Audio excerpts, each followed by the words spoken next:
Good afternoon. I'm Mark Updegrove, the President and CEO of the LBJ Foundation. Welcome to our commemoration of the 60th anniversary of the Civil Rights Act of 1964. And thank you, a huge thank you to the Houston Tillotson Choir, to Ruthie Foster, and to Brian Cranston for introducing this in such a grand manner.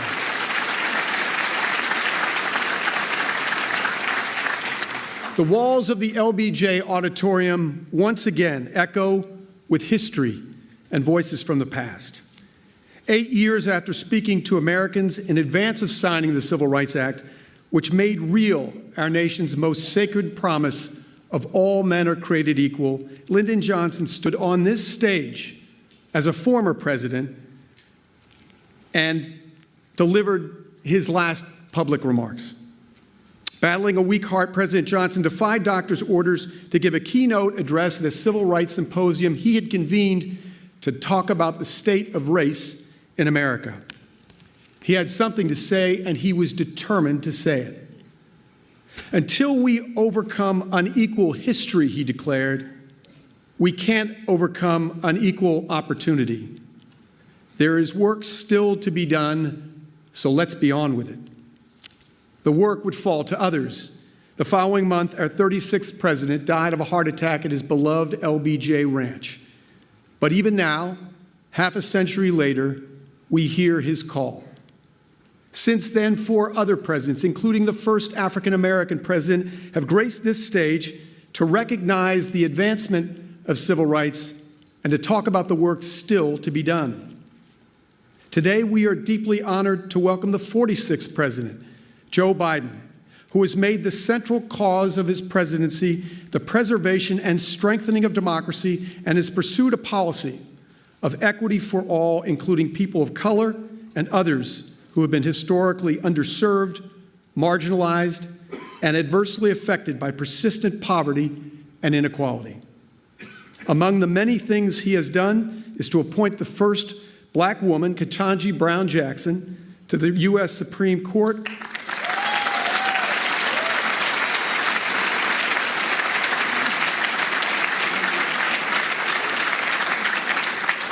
and to choose as his running mate Kamala Harris, the first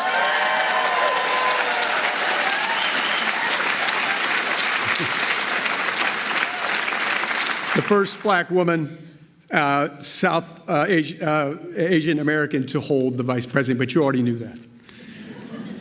We are grateful to President Biden for his policy to bolster voting rights, which have been severely weakened since Lyndon Johnson signed the Voting Rights Act in 1965, and for all of his efforts to return our nation to the democratic norms and values that provide ballast to our great republic. Dr. Martin Luther King said, "The arc of the moral universe is long, but it bends toward justice."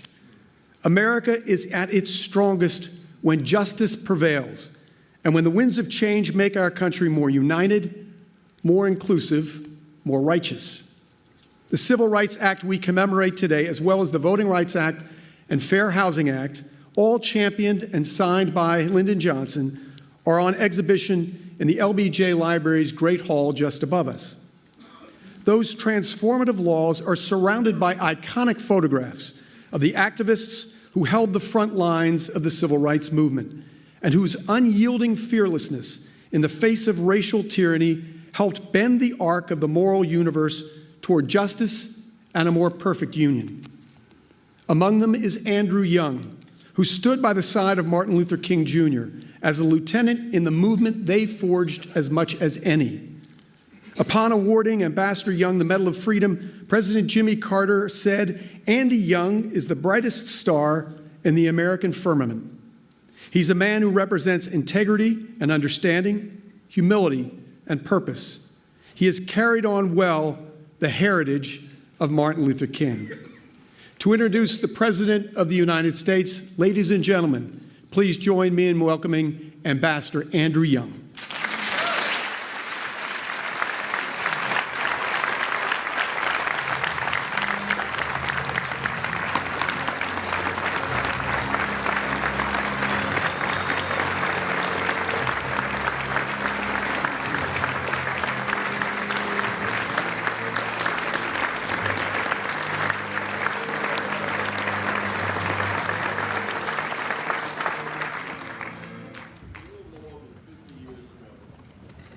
that I was lined up waiting to be sworn in for Congress.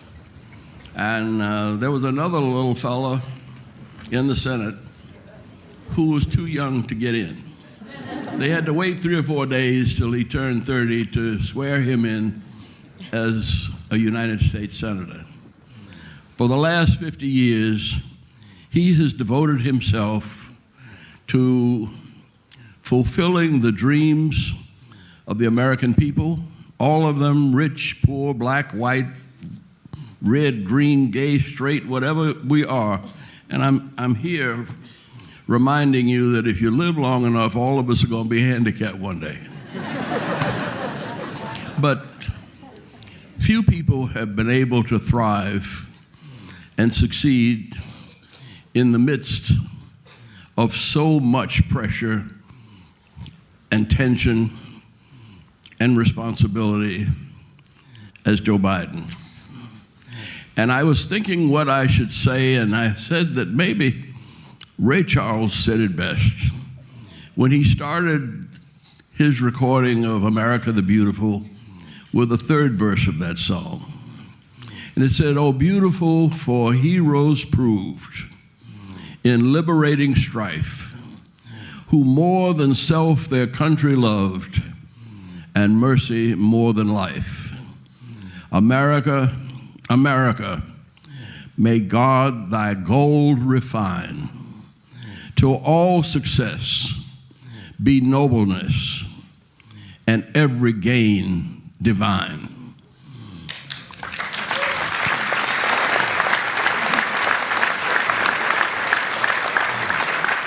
I think that is a promise fulfilled in the life of the 46th President of the United States, Joseph Biden. Mr. President,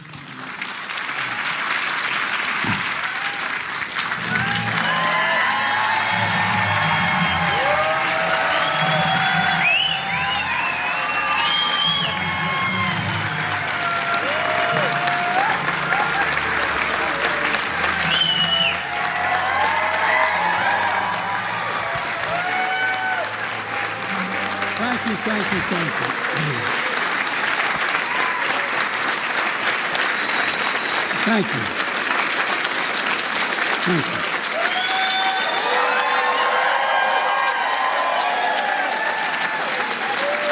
Thank you.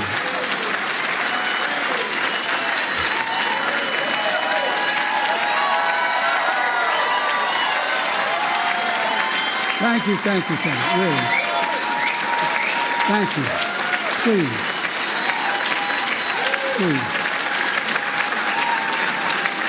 Thank you, Mr. Ambassador. Mr. Ambassador, thanks for that introduction, and above all, for your friendship over the years. There's literally one word that comes to mind every time I think of Andy Young. The word's integrity, absolute integrity. And thank you to the Johnson family for carrying forward the legacy of a truly great president and first lady. Your mom was incredible as well.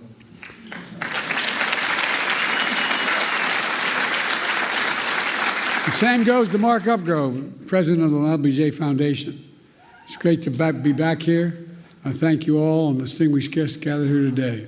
Look, I was in college at the University of Delaware in our early beginning years when I heard the news of that President Kennedy had been assassinated. I remember exactly like anybody in my generation remembers exactly where they were sitting, standing, or walking. I was on the steps of one of the university halls called Hullion Hall at the university, listening on a transistor radio with 3 other people. Seemed unbelievable. And then, later watching President Johnson help the nation find a way forward. In his first address after the tragedy, President Johnson said, and I quote, "Nothing could more eloquently honor President Kennedy's memory than the earliest passage of the Civil Rights Bill." That's what he said.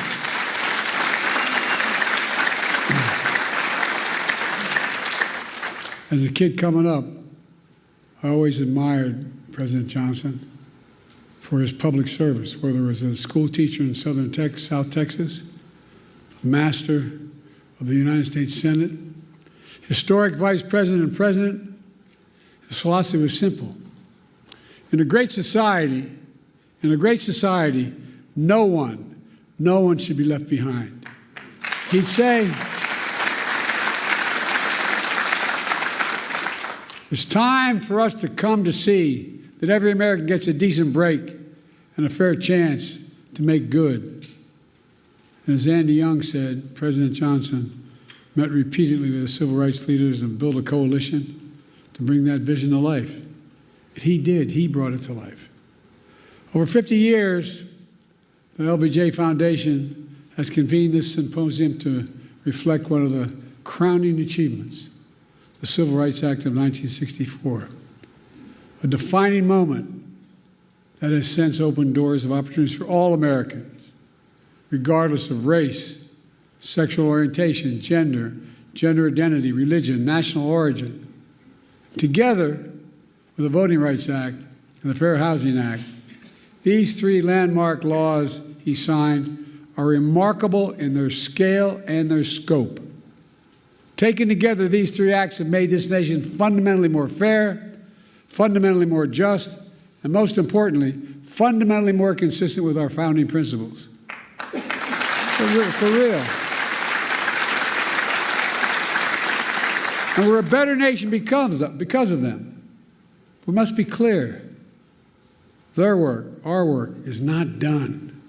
It's not done. We do not celebrate these laws as part of our past, but as critical components of our future. President Johnson understood what President Lincoln understood in his own time, that the courts would determine the scale and scope of our laws. Over 100 years after the Emancipation Proclamation, President Johnson vowed, in his words, to do this job that Lincoln started, by challenging the court to live up to its constitutional responsibility. He did that by nominating Thurgood Marshall as the first black justice of the Supreme Court.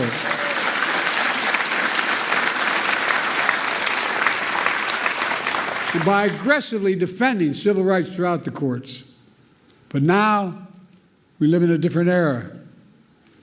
In recent years, extreme opinions that the Supreme Court has handed down have undermined long-established civil rights principles and protections. In 2013, the Supreme Court in Shelby County case gutted the Voting Rights Act, opening the floodgates to a wave of restrictive voting laws that have seen states across the country pass. In 2022, the court overruled Roe v. Wade and the right to choose that had been the law of the land for 50 years. 50 years. The following year, the same court eviscerated affirmative action, which had been upheld and reaffirmed for nearly 50 years as well. And now, there's an extreme movement and agenda called Project 2025. Well, by the way, they're serious, man. They're planning another onslaught attacking civil rights in America. For example, Project 2025 calls aggressively attacking diversity, equity, and inclusion across all aspects of American life. This extreme MAGA movement even proposes to end birthright citizenship. That's how far they've come. End birthright citizenship, which if you're born in America, you're an American citizen. That's how extreme these guys are.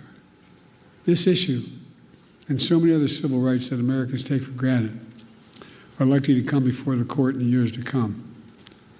And most recently and most shockingly, the Supreme Court established in Trump versus the United States a dangerous precedent. They ruled, as you know, that the President of the United States has immunity for potential crimes he may have committed while in office. Immunity. This nation was founded on the principle there are no kings in America. Each of us is equal before the law. No one is above the law. And for all practical purposes, the court's decision almost certainly means that the president can violate their oath, flout our laws, and face no consequences. Here's what Justice Sotomayor, Supreme Court Justice, wrote in her dissent, and I quote, "Under the majority's reasoning, the President now will be insulated from criminal prosecution, orders a Navy SEAL team seeks to assassinate a political rival, immune, organizes a military coup to hold on to power, immune, takes a bribe in exchange for a pardon, immune. In every use of official power, the President is now a king above the law." Just what Justice Sotomayor wrote in her dissent.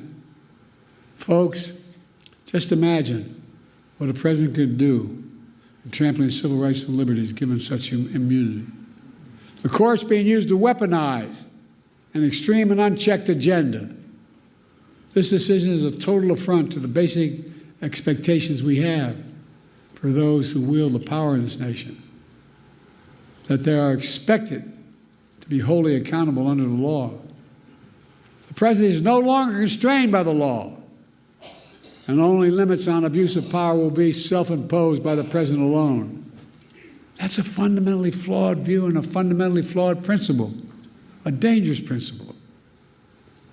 On top of its extreme decisions, the court is mired in a crisis of ethics. These scandals involving the justices have caused public opinion to question the court's fairness and independence that are essential to faithfully carrying out its mission of equal justice under the law. For example, there are documented reports of a decades-long effort to reshape the judiciary, including the Supreme Court backed by shadow special interests that also support Project 2025. Undisclosed gift to justice is worth hundreds of thousands of dollars from wealthy benefactors who have interest before the very court they're contributing to. Conflicts of interest from those connected to January 6th insurrectionists, and a blatant attack on nominating and confirming justices of the court itself. Do you all remember when Justice Scalia died in February of 2016, and the Republicans blocked the President's nomination, President Obama's nomination, to fill that vacancy for nearly a year by making up an entirely new standard that there be no confirmations of the court during an election year. But then, when Justice Ginsburg died in 2020, Republicans rushed through the President Trump's nominee at the very same time votes are being cast in an election that Trump would lose. It's outrageous.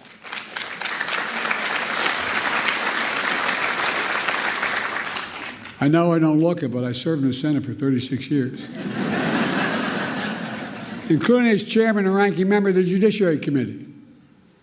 I've been told that I've overseen more Supreme Court nominations as senator, vice president, and president than anyone in history, anyone alive today, I should say. I have great respect for our institutions and the separation of powers laid out in our Constitution. But what's happening now is not consistent with that doctrine of separation of powers. Extremism is undermining the public confidence in the court's decisions. As soon as I came to office, I convened a bipartisan presidential commission on the Supreme Court of the United States, comprised of leading constitutional scholars, both liberal and conservative, to provide recommendations on potential reforms to the court. I've been careful in these deliberations because these are serious, serious decisions. In the face of increasing threats to American democratic institutions, I use the Commission's analysis, and today I'm calling for 3 bold reforms to restore trust and accountability to the court and our democracy. As the press shouted to me as I got off Air Force One, the Republican Speaker of the House said, "Whatever he proposes is dead on arrival." Well, I think his thinking is dead on arrival.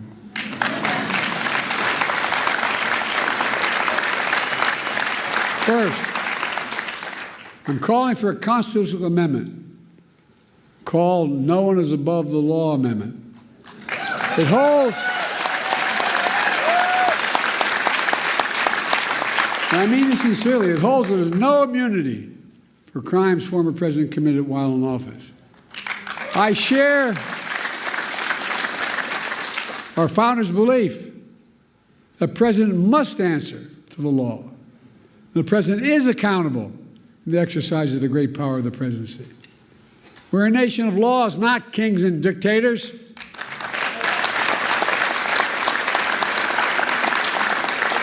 The decision can be boiled down to the title of one case, Trump versus the United States. The court asserted it was making a ruling for the ages. That isn't true.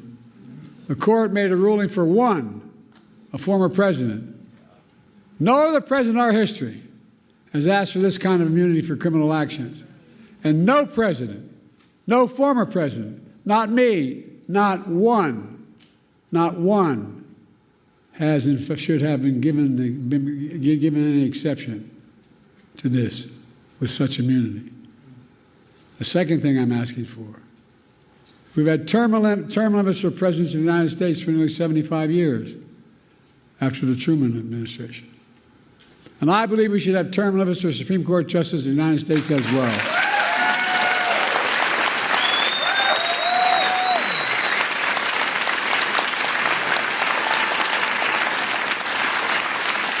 In fact, the United States is the only major constitutional democracy that gives lifetime seats in their high court.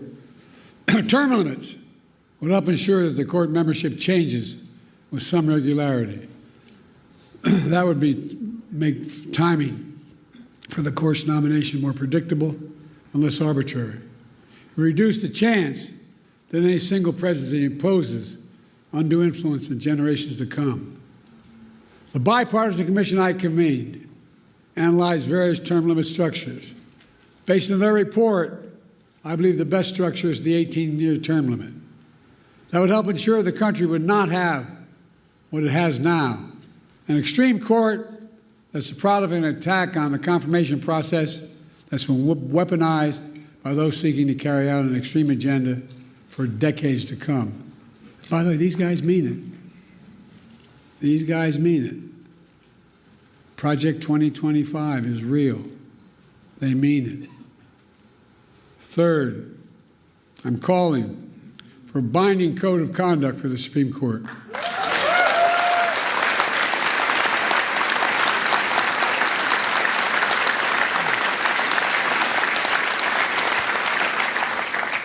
Supreme Court's current ethics code is weak and, even more frightening, voluntary.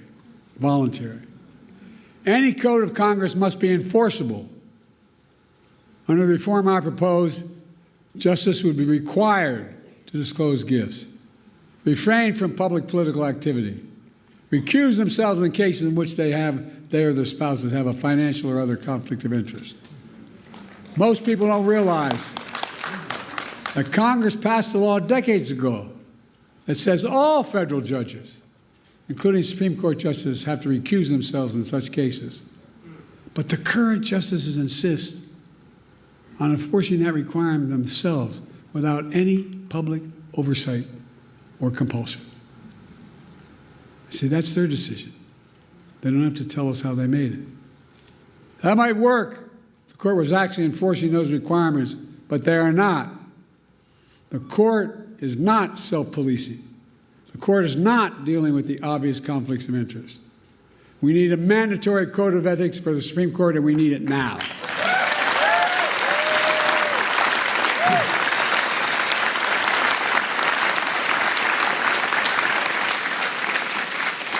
My fellow Americans, based on all my experience, I'm certain we need these reforms.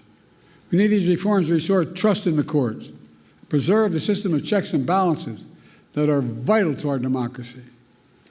There are also common sense reforms that a vast majority of the American people support, as well as leading constitutional law scholars, progressives, and conservatives. I look forward to working with the Congress to implement these necessary reforms. A number of members of Congress are here today. Let me close with this. President Johnson signed the Civil Rights Act of 1964 just 2 days before the 4th of July. He said in that bill signing, and I quote, "This is a proud triumph, yet those who founded our country knew that freedom would be secure only if Each generation fought to renew in largest meaning, end of quote. That's what I've tried to do throughout my career, inspired by the cause of civil rights.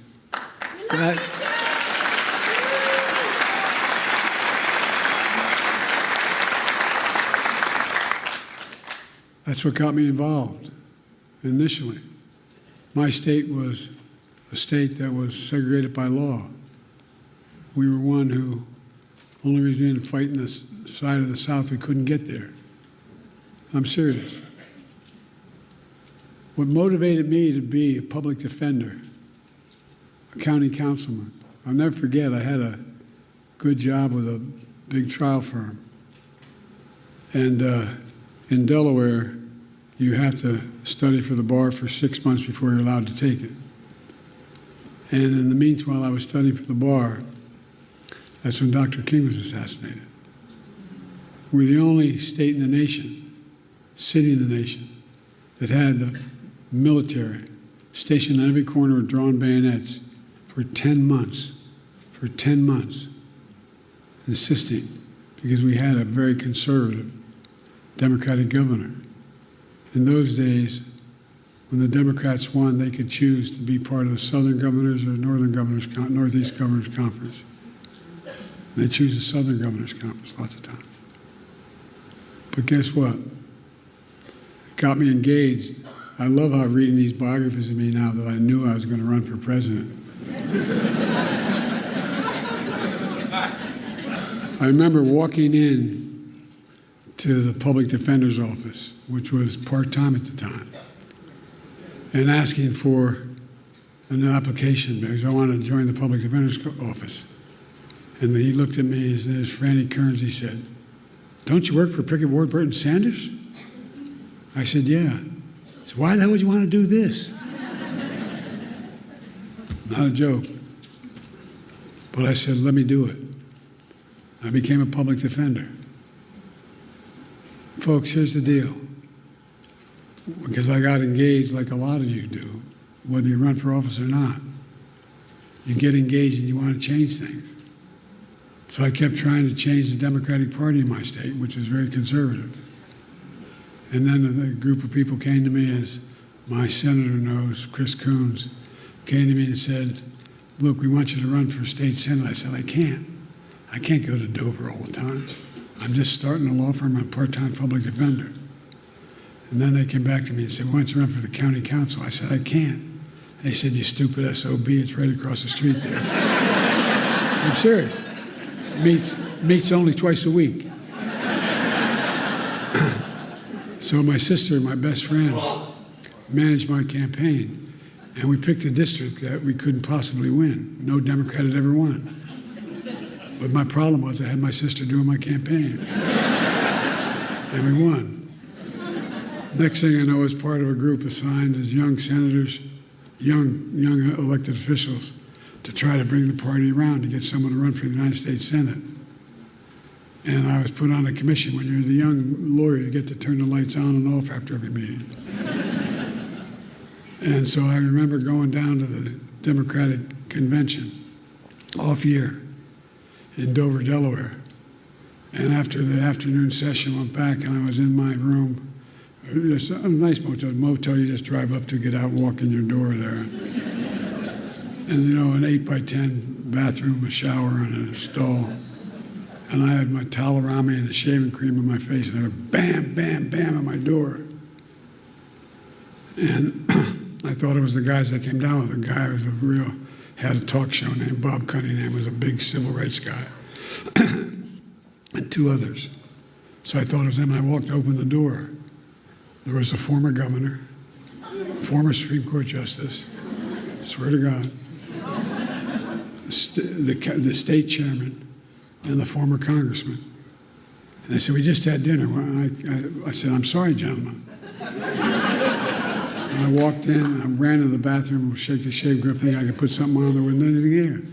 I walked back out with a towel. I'm standing against a nail, a desk nail to the wall, and they're on the beds that are nailed to the headboards are nailed to the wall. Four of them sitting across. I said, "Joe, we were thinking you should run for the United States Senate." I said, gentlemen, you serious? And they went on and made their case. I hope all of you had a professor who's enlightened his mind.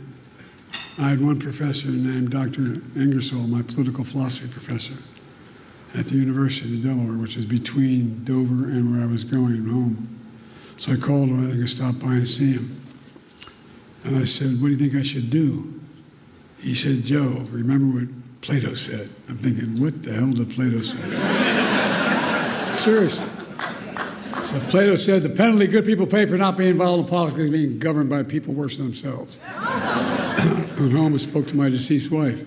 She said, look, Joe, you're working 40 hours a week trying to set up a law firm, and you're working 40 hours a week as a public defender. Get in or get out. Next thing you know, I was running. We won by Nixon won my state by 60% of the vote. We won by a staggering 3,800 votes. My point is,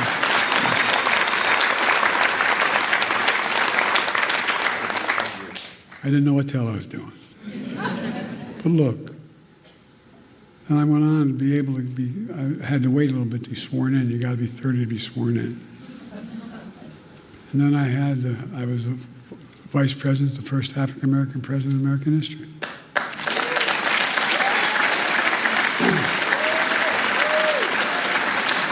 Now I'm president to our first woman vice president.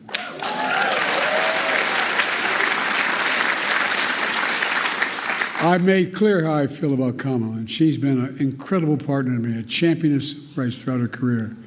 And she'll continue to be an inspiring leader and project this very idea of America. The very idea that we're all created equal and deserve to be treated equally throughout our lives. We've never fully lived up to that, but we've never walked away from it. We've never walked away because leaders like Lyndon Baines Johnson, my fellow Americans, in 2 years we'll commemorate the 250th anniversary of the signing of the Declaration of Independence. That July 4th of 2026 will be a moment not only about our past, but about our future. Imagine that moment and ask yourself, what do we want to be? We can and must be protected and expand our civil rights in America. We can and must prevent the abuse of presidential power and restore faith in the Supreme Court. We can and must strengthen the guardrails of democracy. We must have to remind ourselves who we are. We're the United States of America, and there is nothing beyond our capacity. Nothing when we do it together. So let's stay together, and God bless you all. Lyndon Johnson, Lady Bird Johnson, and may God bless the whole family. Ladies and gentlemen, may God protect our troops. Thank you for listening.